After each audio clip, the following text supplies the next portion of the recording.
October 22, 1907, financial flashpoint. The Knickerbocker Trust Company suspended operations after a massive run on its deposits. The trust company was among the largest in New York City and was considered the third largest trust institution in that city at the time. The failure of Knickerbocker triggered a wave of depositor panic that extended to other trust companies and banks, contributing directly to the broader financial crisis known as the Panic of 1907. In the days before October 22, the trust experienced heavy withdrawals as depositors lost confidence in its soundness. Knickerbocker began facing significant withdrawal pressures starting around October 16. On October 21, the trust's president, Charles T. Barney, resigned under pressure, and the clearinghouse refused to clear its checks, further undermining depositor confidence. On the morning of October 22, an estimated $8 million in withdrawals forced the trust to halt operations late in the business day. The suspension of Knickerbocker's operations had immediate effects across New York's banking and trust sector.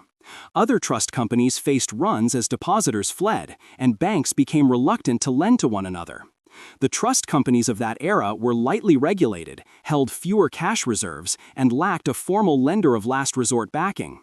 The contagion spread beyond New York to regional banks and finally nationwide, cutting credit flows and undermining business confidence.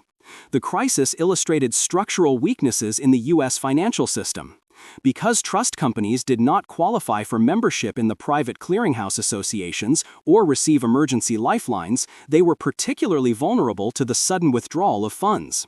The inability of the system to provide liquidity in a crisis revealed the lack of a formal central bank function. The events of October 22, therefore, serve as a marker for the shift in American financial regulation. In the aftermath of the panic, the influence of private financiers became evident. J.P. Morgan led a syndicate of major banks that organized liquidity support and coordinated interventions in early November. Meanwhile, the weakness exposed by the trust company collapse helped drive momentum for federal reform.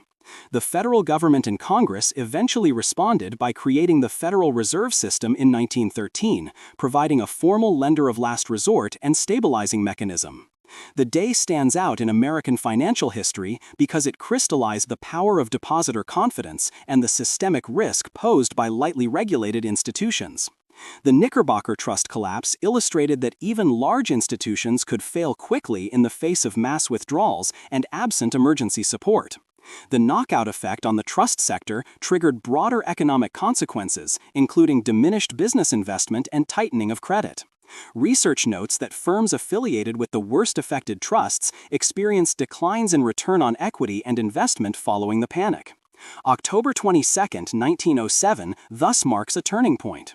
The collapse of a prominent trust company catalyzed national financial disruption and heralded a new era of federal financial oversight.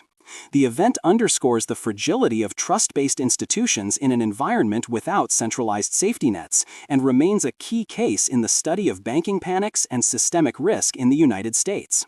For enthusiasts of historical ephemera, visit history-collectors.com to find collectibles that might complement your collection. You can own a piece of history.